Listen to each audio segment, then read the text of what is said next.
आजकल हम कुछ नहीं लिखते तो क्या एक दिन खास लिखेंगे। आजकल हम कुछ नहीं लिखते तो क्या एक दिन खास लिखेंगे। बीएससी में पढ़ेंगे और इतिहास लिखेंगे। आज हमारी खास मुलाकात आयुष दास से हो रही है और ये सफल होने के बाद आए हैं। बड़ा अच्छा लगता है। इस दिन का शायद हम लोग इंतजार करते रहते हैं और उस दिन शायद 2-4 रोटी हम लोग ज्यादा ही खाते हैं। आयुष, सबसे पहले बताएंगे कि सब लोग चाहते हैं सफल होना, आप भी सफल हुए, तो सफल होने के बाद आपका पर्सनल फीलिंग क्या है, आपको कैसा महसूस हो रहा है? सबसे पहले तो sir thank you so much for inviting me. ये इंटरव्यू के लिए मेरा ये बहुत बड़ा प्रिविलेज है कि बीएससी में पढ़ने के बाद एग्जाम क्लियर करने के बाद हम यहाँ पे एक प्लेटफॉर्म मुझे मिला ताकि मैं दूसरे स्टूडेंट्स को भी मोटिवेट कर पाऊँ अपना स्टोरी बता करके। Very good, very good. And जहाँ तक सफलता की बात है, मेरा अगर हिस्ट्री थोड़ा सा देखे तो मैं अराउंड जनवरी के टाइम आया था। मतलब मैं जॉब करता था और फिर जनवरी के टाइम मैंने डिसाइड किया कि मैं पब्लिक सेक्टर बैंक या फिर पब्लिक सेक्टर कंपनीज में जाऊंगा। तो मैं उस समय डिसाइड किया, तो मैंने आया उस टाइम। फिर अच्छा, आप जॉब जो करते थे कहाँ करते थे जॉब? मैं करता था असिस्टेंट मैनेजर था कंटेंट एंड करिकुलम टीम का बायजूज में। अरे बड़ी कंपनी है अभी तो। अच्छा, तो पैकेज होगा उसमें नहीं, लेकिन मन में था कि कहीं ना कहीं सरकारी एक जो पब्लिक सर्वेंट होने का जो एक सेटिस्फैक्शन लेवल होता है, या फिर जो काम करने का कि पब्लिक के लिए काम कर रहे हैं, या फिर तो वो एक था कि कहीं ना कहीं हम सर्विस दे पाए। तो इसलिए मैंने उस टाइम डिसाइड किया है। पर्सनल लेवल पे भी अगर देखें तो obviously job satisfaction and job security and जो ग्रोथ जिस लेवल का है पब्लिक सेक्टर कंपनीज। आज अभी देखें तो कल परसों में ही यूनिफाइड पेंशन स्कीम भी गवर्नमेंट ने अप्रूव कर दिया है सेंट्रल गवर्नमेंट एम्प्लॉयज के लिए। तो जो फैसिलिटीज वगैरह मिलती हैं वो सब देख करके एंड प्रोफेशनली भी जो ग्रोथ प्रोवाइड करता है पब्लिक सेक्टर बैंक, वो सब देख करके मैंने डिसाइड किया कि मैं ट्राई करता हूँ, मैं एग्जाम देता हूँ। एंड देन जनवरी में मैंने पहले दिया था एसबीआई जूनियर एसोसिएट का प्रीलिम्स। तो उसका कट ऑफ जैसे स्टेट वाइज होता है वो, तो मैंने बिहार स्टेट से ही भरा था अपने स्टेट से। तो 51 उसका कट ऑफ गया था प्रीलिम्स में। मेरा अराउंड 80 के अराउंड नंबर था। देन उसी का मेंस दिया, फिर मेंस भी क्वालिफाई हुआ। फिर मतलब उसमें बेसिकली मेरा सिलेक्शन हो गया। फिर साथ साथ मैंने मार्च में यूनियन बैंक का स्पेशलिस्ट ऑफिसर का एक होता है वो भी दिया था, तो वो भी आगे जाके क्लियर हो गया। तो जब मैंने जॉब छोड़ा था बेसिकली, तो वो एक बहुत बड़ा डिसीजन था, क्योंकि एक अच्छे खासे मतलब एक कैश इनफ्लो मेरे को मिल रहा था और उधर भी ग्रोथ अपॉर्चुनिटीज या करियर अपॉर्चुनिटीज थे। And kind of tech company था, तो एजुकेशन लाइन में ही थे, या मेरा रोल असिस्टेंट मैनेजर था तो मैनेजरियल रोल था, तो मैनेजमेंट लाइन में भी थे एक तरह से देखे तो वो बहुत बड़ा डिसीजन था। बट मेरे को अपने पे पूरा बिलीफ था, सेल्फ बिलीफ था कि जो मेरे को चाहिए मैं वो कर लूंगा। एंड मैंने एग्जाम दिया। ऑब्वियसली जब रिजल्ट आया तो बहुत ही खुशी मिला। एंड ये मैं बोलूंगा कि ये काइंड ऑफ फर्स्ट स्टेप है मेरे गवर्नमेंट जॉब के करियर का। बट आगे भी ये तैयारी चलते ही रहेगा एंड मैं चाहूंगा कि जो आगे के मेरे एम्बिशंस है वो पूरे हों। बट यस, ये जो स्टेपिंग स्टोन टू सक्सेस होता है, ये वन ऑफ द स्टेप्स है। एंड ऑब्वियसली जब आप थोड़ा भी कोई मुकाम हासिल करते हो तो आपको बहुत खुशी मिलती है, बहुत सेटिस्फैक्शन लेवल मिलता है। एंड लाइक आपका अप्रोच करने का तरीका या आपका जो सेल्फ कॉन्फिडेंस है वो बहुत लाइक एक्सपोनेंशियली बढ़ जाता है। सबसे देखिए बड़ी बात यह है कि इन्होंने जब जॉब छोड़ा तो सही में एक अच्छा पैकेज अगर आपको मिल रहा है तो जॉब छोड़ना थोड़ा सा क्रिटिकल होता है और एक भीतर से डर लगता है कि पता नहीं छोड़ेंगे तो फिर आगे क्या होगा।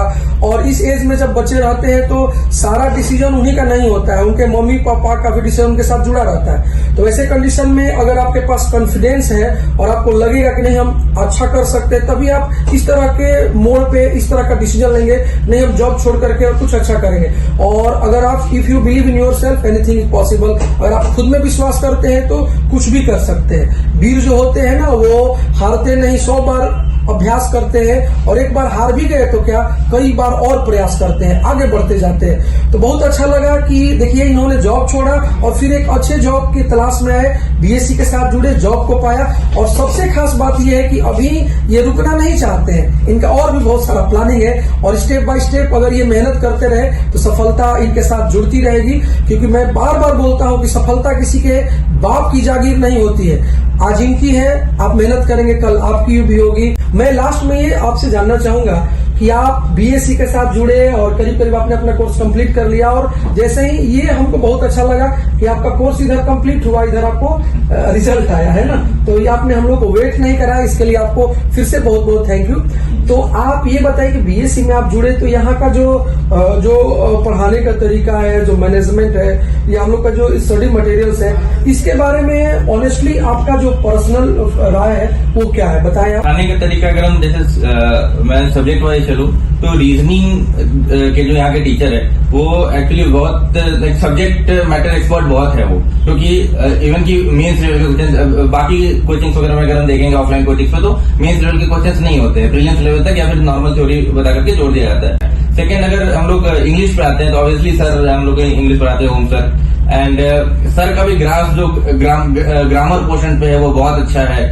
देन स्टार्ट हम लोग ग्रामर से करते हैं, जो कि अगर एसएससी सीजीएल के लिए जो प्रिपेयर कर रहे हैं उनके लिए बहुत ही जरूरी है, क्योंकि उसमें अगर आप सब्जेक्ट देखेंगे तो active positive different basically grammars भी पूछता है। देन बैंकिंग स्पेसिफिक अगर देखें तो इंग्लिश हम लोग का पार्ट 2 एक बुक है वो यहाँ पे चलता है बीएससी एकेडमी में, जो कि सर पढ़ाते हैं, जिसमें कॉम्प्रिहेंशन एंड डिफरेंट जो भी है cloze test and different things sir बताते हैं, तो वो भी बहुत अच्छे से बताते हैं। बेसिकली सिलेबस बहुत कॉम्प्रिहेंसिव वे में कवर होता है। एंड मैथ में भी वही, मैथ के डिफरेंट इसके जैसे डेटा इंटरप्रिटेशन के दूसरे टीचर हैं, बेसिक मैथ के दूसरे टीचर है, तो लाइक टॉपिक एक्सपर्ट टीचर्स यहाँ पर अवेलेबल हैं।